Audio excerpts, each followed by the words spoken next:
El historiador Heródoto menciona que en Babilonia, la ciudad de Babilonia, tenía una ley muy especial con relación a los enfermos. Heródoto dice que se colocaban en la entrada de la ciudad todos los enfermos, toda la persona enferma se colocaba, y los viajeros, las personas que entraban a la ciudad, por ley tenían que decirle al enfermo, si es que había esa persona padecido la enfermedad, le tenían que decir cómo se había aliviado, qué remedio había utilizado para poder ser sano de aquella enfermedad. Por ejemplo, si estaba una persona con fiebre, el viajero que iba entrando a la ciudad de Babilonia, que había padecido fiebre, le decía, mira, yo hice esto, yo hice este té, yo tuve este remedio, yo me curé de esta manera. Era una ley decirle al enfermo de cómo se había curado. ¿Sí? Era una ley. Y en la Biblia encontramos, y especialmente en el mensaje del Señor Jesús, encontramos que es necesario que compartamos a otros cómo es que llegamos a ser salvos, cómo es que llegamos a la gracia de Dios, cómo es que Dios un día tocó nuestros corazones y nos dio la tremenda bendición de ser perdonados del pecado, limpios del pecado, libres del pecado y con la esperanza grandiosa de un día saber que vamos al cielo. Y Jesús nos dice que eso debemos de compartir. El tema de hoy es ¿por qué debo compartir el Evangelio? ¿Por qué? ¿Por qué debo hablarle a la gente del Evangelio? Hay 4 razones poderosas, 4 razones de la Biblia de por qué debemos compartir a otros el mensaje glorioso de Jesús. La primera gran razón, y lo vamos a abrir esto en nuestras Biblias, en Hechos capítulo 1, versículo 8, que es un texto muy conocido, dice de la siguiente manera, Hechos capítulo 1 y versículo 8. El libro de los Hechos, capítulo 1 y versículo 8, dice, pero recibiréis poder cuando haya venido sobre vosotros el Espíritu Santo y me seréis testigos en Jerusalén. Por favor, notemos el verbo ser, y me seréis testigos. Jesús desea que seamos testigos de Él, que demos testimonio de lo que Él ha hecho en nuestras propias vidas. Obviamente que un testigo es una persona que ha experimentado o que ha visto cierta situación. Por ejemplo, en un juicio legal se pide testigos de lo que vieron, ya sea de un accidente, de un problema, de alguna situación conflictiva entre los vecinos, etc. Se pide que haya un testigo ocular, un testigo presencial. Nosotros, los que hemos recibido a Jesucristo como nuestro Salvador personal, somos testigos. Hemos visto de la gracia de Dios operando, trabajando, transformando nuestras vidas. Nos ha sacado el Señor de condiciones muy tremendas, algunos del alcoholismo, algunos de los problemas tan feos en nuestros hogares, algunos de la condición pecaminosa, de muchas maneras, y ahora estamos viviendo en una relación grandiosa con Dios. Obviamente que no somos perfectos, pero Dios ha hecho la obra en nuestras vidas. Somos testigos de eso y eso tenemos que compartirlo. Jesús dice claramente, pero recibiréis poder cuando haya venido sobre vosotros el Espíritu Santo y me seréis testigos. Entonces el Señor espera que cada uno de nosotros pueda compartir a otros de su mensaje, porque ya tenemos las características y el poder de Dios para poder realizarlo. Ahora veamos por favor en Mateo capítulo 28, versículos 19 y 20. Conocemos muy bien este pasaje porque tiene que ver con la gran comisión, como así le llamamos. Mateo capítulo 28, versículo 19 dice así: por tanto, id y haced discípulos. Esos dos verbos, id y hacer, están en forma de un mandato. Id y hacer. No está diciendo que si queremos, no es opcional, sino es una orden. En nuestros trabajos, en nuestras escuelas, aún en nuestras casas, a veces se nos dan órdenes. Por ejemplo, mamá nos decía: tiende tu cama. Pero nos decía con orden, ¿verdad? Con una orden. No de que, ¿quieres tender tu cama? ¿Quieres arreglar tu cama? No nos decía eso. Nos daba un mandato: ponte a barrer tu cuarto, o ayúdame a lavar los trastes, pero en forma de un mandato. Entonces Jesús está haciendo lo mismo. Nos está dando un mandato. Por tanto, id y haced discípulos. Fijémonos entonces en la manera como el Señor lo está diciendo aquí. Vayamos por favor al capítulo 16 del Evangelio de Marcos. Perdón. Marcos capítulo 16. Marcos capítulo 16. Ahora veamos por favor el versículo 15. Dice: y les dijo: id. ¿Por dónde? Por todo el mundo. Id. Ay, perdón, algo me pasó. Bueno, id por todo el mundo, y luego viene la siguiente palabra: y predicad, el siguiente verbo: id y predicad. Ahora, ¿eso es opcional? ¿En qué forma están escritos estos dos verbos? Pues en una orden, exactamente. Vayan, hagan esto. Y Jesús lo hizo. Jesús nos dio el modelo a seguir. Los discípulos de Jesús lo hicieron. La iglesia primitiva también lo hizo. Nosotros también tenemos que hacerlo. Tenemos que compartir el evangelio porque es un mandato. Nosotros reconocemos que Jesús es el Señor, ¿sí o no? Reconocemos que Cristo es nuestro Señor. Él es el Señor de nuestras vidas. Él es el dueño de nuestras vidas. Le pertenecemos a Él porque Él nos compró. ¿Dónde nos compró Jesús? Nos compró en la cruz. ¿Qué precio pagó por nosotros? ¿Cuánto dinero pagó por nosotros? Bueno, lo hizo con su propia vida, con su propia sangre. Él pagó por nosotros, por nuestro rescate. Le pertenecemos a Él. Entonces, si Él es el Señor y nos está mandando esto, tenemos que realizarlo porque Él es el amo de nuestras vidas y tenemos que obedecerle. Entonces, la primera gran razón de por qué tenemos que compartir el evangelio es porque es un mandato de Jesús. Y tenemos que hacerlo. Si en su empresa el jefe del departamento, o el gerente, el presidente o el dueño de su empresa le dice: señor, señora, hágame esto, y le da una orden, ¿usted qué tiene que hacer? Hacerlo. Porque si usted dice: no, yo no voy a hacer, yo no, esto no me corresponde, ¿qué va a decir el gerente o el dueño de la empresa? Entonces, ¿sabe usted? Deje el cargo, ¿sí? Váyase a buscar otro trabajo, porque yo quiero a alguien que me obedezca. Pues en el caso del Señor Jesús es así. Él desea que le obedezcamos, y que le obedezcamos por amor, porque Él nos ama también. Bien, ahora vamos al segundo argumento.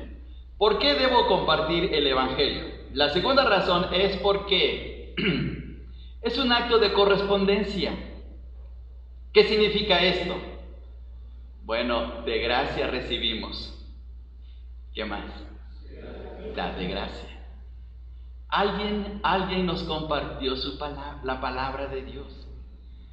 Alguien sacrificó horas de descanso, de trabajo. Tal vez alguien estaba orando por nosotros.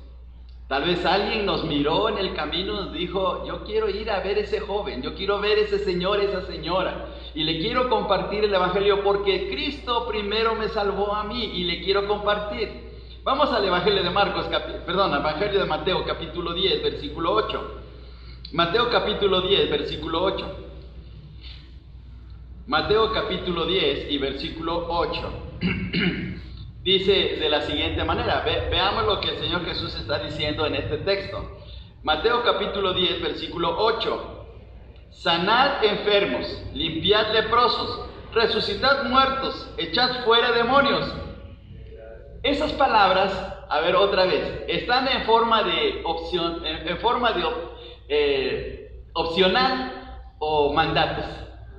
Son mandatos. Son mandatos que Jesús le está diciendo a sus discípulos o a los apóstoles. Ahora veamos la razón. Ahí lo dice en el versículo 8. De gracia recibiste, das de gracia. Algunos estaban enfermos, otros estaban leprosos, otros incluso resucitaron, como en el caso de Lázaro, en el caso del joven, de la viuda de Naín o la hija de Jairo, resucitaron. Pues ellos experimentaron el poder de Dios, la gracia de Dios. Ahora tenían que compartirlo, es un acto de correspondencia. Dios hizo algo a mi favor, ahora yo voy a compartirlo con alguien, con mi familia, con mis amigos, con mis vecinos, con mis compañeros de trabajo, con mis compañeros de clase, porque Dios tuvo misericordia de mí, Dios me rescató, Dios me salvó, Dios me levantó de la condición en que estaba, pues ahora lo voy a compartir con otros, porque lo que Dios hizo conmigo, yo deseo que también lo haga con aquella persona. Es un acto de correspondencia. De gracia recibiste, pues da de gracia. ¿Cómo recibimos el Evangelio? Como un acto gratuito. No nos costó nada. Fuimos salvos de una manera tan grandiosa que no nos costó absolutamente nada. Pero eso no quiere decir que no valga nada nuestra salvación. Le costó la misma vida del Señor. Él tuvo que venir del cielo. Él tuvo que dejar su trono de gloria. Él dejó su majestad y se humilló a tal grado que dio su vida por nosotros en la cruz. Entonces, Él lo hizo en un acto muy especial a nuestras vidas. Debemos nosotros hacer lo mismo. Entonces, es un acto de correspondencia. Primero, ¿por qué debemos de predicar el Evangelio? Porque es un mandato. En segundo lugar, porque es un acto de correspondencia. Lo que Dios hizo conmigo, yo también debo hacerlo con otros. Debo ayudarles a compartir, al compartirles el Evangelio. Bien, la tercera cosa, el tercer argumento, es un acto de amor. Es un acto de amor. Por favor, veamos lo que dice Pablo en Romanos capítulo 9, versículos del 1 al 3. Romanos capítulo 9, versículos del 1 al 3. Dice de la siguiente manera. Veamos estas palabras que dice Pablo. Romanos 9, del 1 al 3. Dice, verdad digo en Cristo, no miento. Y mi conciencia me da testimonio en el Espíritu Santo. Que tengo, fíjese bien el sentimiento de Pablo, que tengo gran tristeza y continuo dolor en mi corazón. ¿Qué sentía Pablo? Gran tristeza y continuo dolor, dice, en su corazón. Ahora, versículo 3. Porque deseara yo mismo ser anatema, separado de Cristo, por amor a mis hermanos, los que son mis parientes según la carne. ¿Qué estaba diciendo el apóstol Pablo con estas palabras? Que Pablo tenía familiares que no eran creyentes, que no habían aceptado el mensaje grandioso del Evangelio. Y eso le preocupaba a Pablo. Versículo 2 otra vez. Tengo gran tristeza y continuo dolor. Tengo eso en mi corazón porque ellos no han llegado a experimentar de la gracia de Dios. Y miren en el versículo 3 dice, porque deseara yo mismo ser, ¿qué cosa? Anatema. Miren, la palabra anatema es una palabra muy fuerte. Lo que Pablo está diciendo con la palabra anatema es que Dios me quitara para que ellos llegaran a ser salvos, porque los amaba. Pablo deseaba que sus familiares llegaran a conocer de Jesús. Y tenemos familiares que no son cristianos, que no son creyentes, que no son hijos de Dios. ¿Tenemos familiares? Sí. Pues debemos sentir lo mismo que Pablo. Debemos decir, Señor, ayúdame y por favor bendice a mi tío, bendice a mi prima, bendice a mi primo, bendice a mi hermano, ayúdale a que conozca de tu palabra y orar por ellos. Y teniendo la oportunidad, mira, te comparto de Jesús, porque El Señor quiere salvarte, quiere darte una vida nueva, quiere que vivas bien en relación con Él. Claro, a veces es difícil porque luego los familiares se nos ponen a veces muy duros, ¿verdad? Dicen, no, a mí no me metas con ese tipo de cosas, y yo no quiero saber de eso, pero debemos hacerlo, debemos compartir. Y ese es el sentimiento que tenía Pablo. Entonces, ¿por qué debo de compartir el Evangelio? Porque debo tener amor por aquellos que están cerca de mí, mis familiares. Hay amigos, hay personas que son de veras muy especiales, amistades que se acercan a nosotros y que son muy apegados a nosotros, y podemos hacer eso, si hay que compartirles el Evangelio. Número 4, la cuarta razón.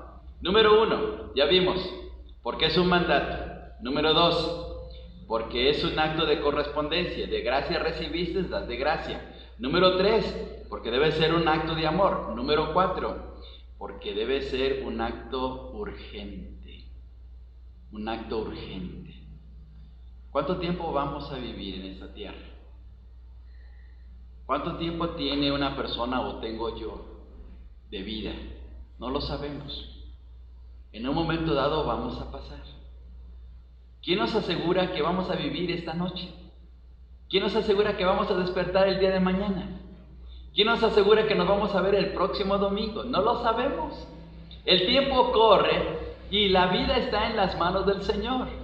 Así es que la urgencia es de que a causa del tiempo que es breve, el tiempo de vida que tenemos es breve, debemos compartir el Evangelio porque quién sabe si lo volvamos a ver. Hace años un joven aquí en la iglesia llegó muy triste un día domingo y estaba llorando. Y entonces él me comentó, yo tenía un amigo que vivía enfrente de mi casa y éramos muy buenos amigos, pero un día mi amigo lo invitaron a ir a la laguna de Necaxa, allá por Tulancingo, más allá, ¿verdad? De Tulancingo, por Huauchinango, ¿no? Hasta allá, pues donde está la laguna de Necaxa.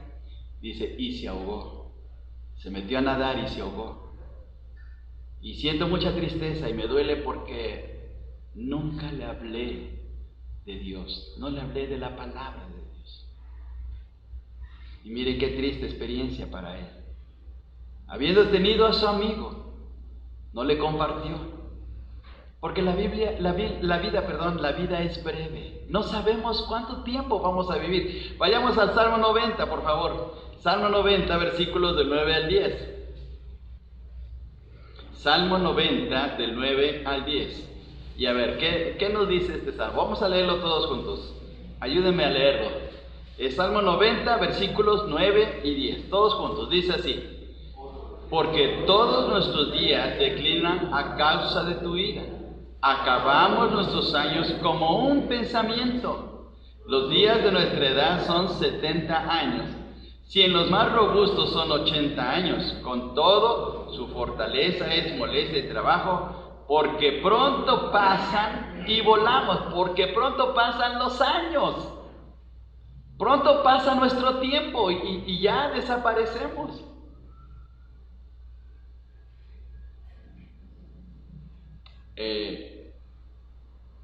Al inicio del año estaba hablando con el hermano Carlos,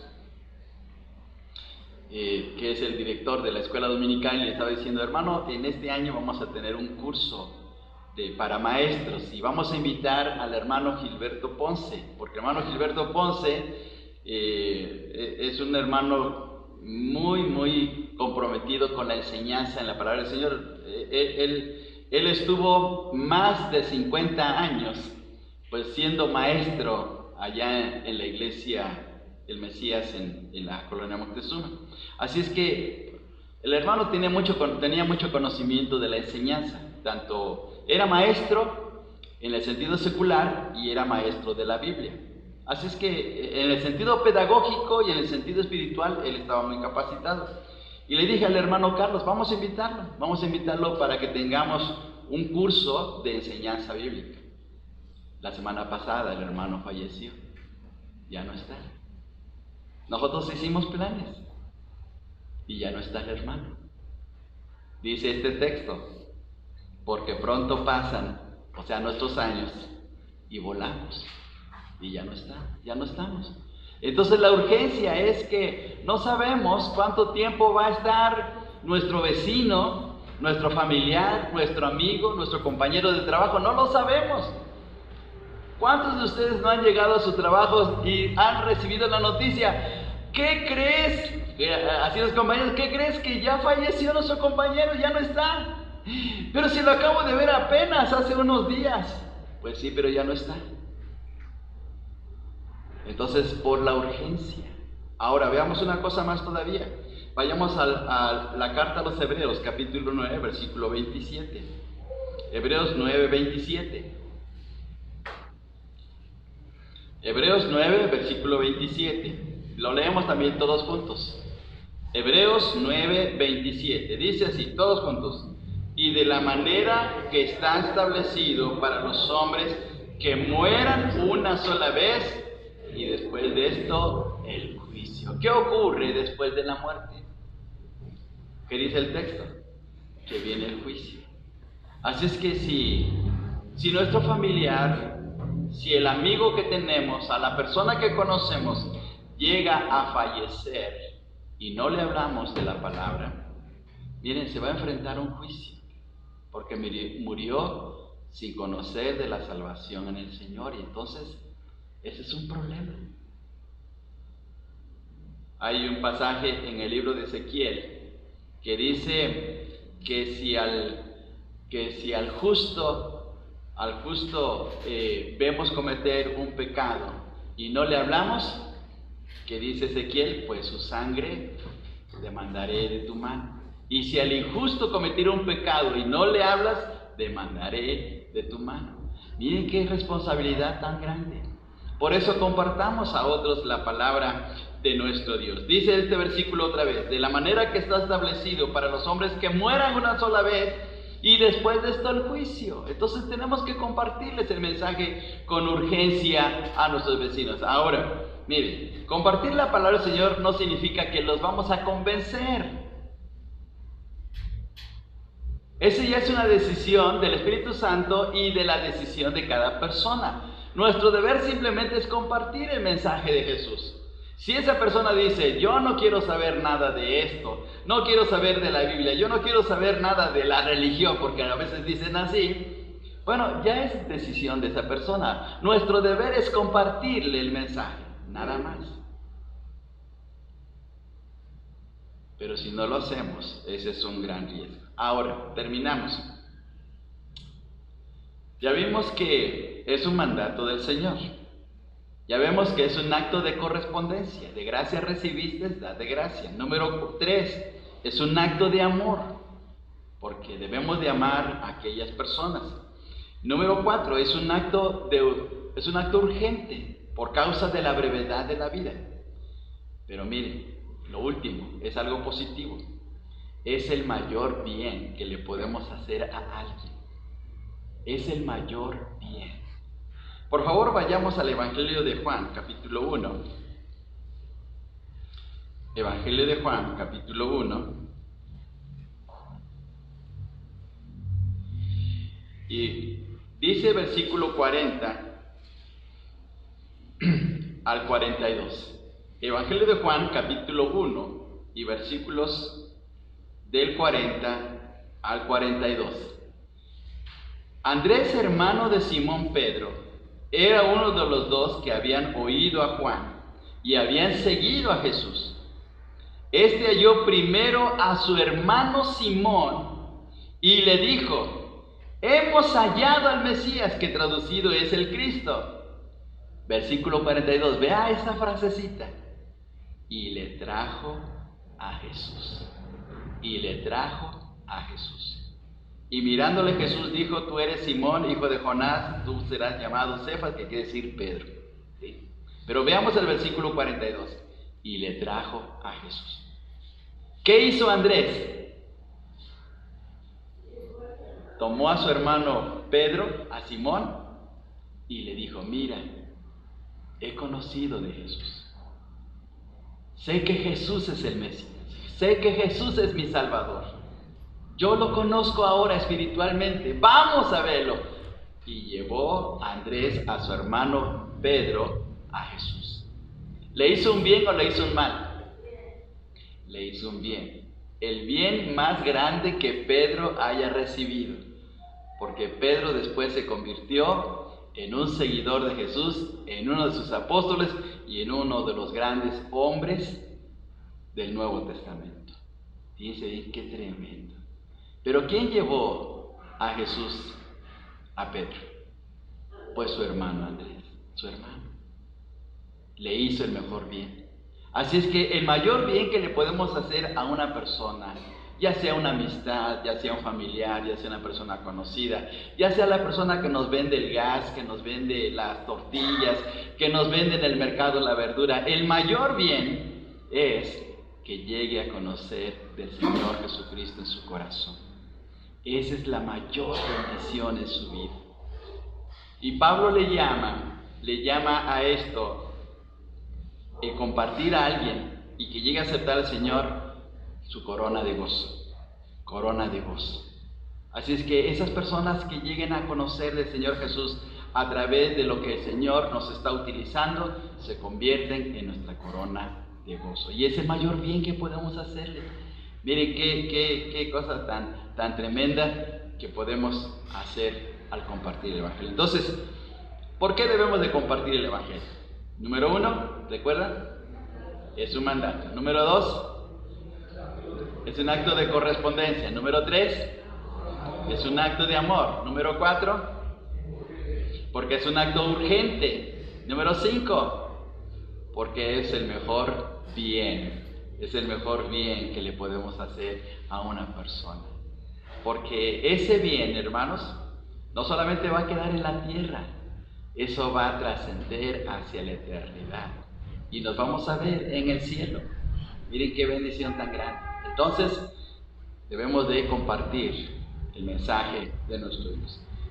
Allá afuera, mejor dicho, allá atrás, hermanos, hay una mesita y usted puede ver estos folletos, puede verlos, puede llevarse todos los que quiera y puede a través de esos folletos compartir el mensaje. ¿Cómo lo puede hacer? De una manera muy sencilla. Puede decirle a su vecino, a su amigo, a su compañero de trabajo, decirle: mire, le obsequio este mensaje. Este folleto tiene un mensaje que cambió mi vida, que me dio una nueva manera de vivir, feliz, en armonía con Dios. Se lo comparto. Y haga caso a lo que dice aquí en este folleto, porque es palabra de Dios.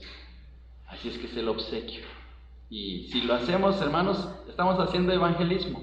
Eso es una manera de compartir el mensaje del Señor Jesús. Así es que allá atrás hay una mesa con folletos. Usted puede llevarse los que quiera con la finalidad de poder compartir a otros el mensaje glorioso y transformador del Señor Jesús. Y última pregunta, la última cosa, hermanos. ¿Usted está feliz de haber conocido a Jesús? Sí, a ver, levante su mano. Muy bien, ¿están felices? Ok.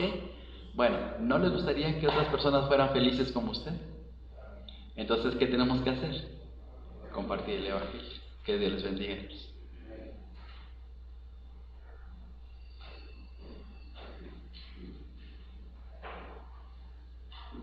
Gracias a Dios por la palabra expuesta en esta tarde. Y voy a pedir a nuestro hermano Guillermo, nuestro hermano Aldo, si nos apoyan a recoger las ofrendas de esta noche.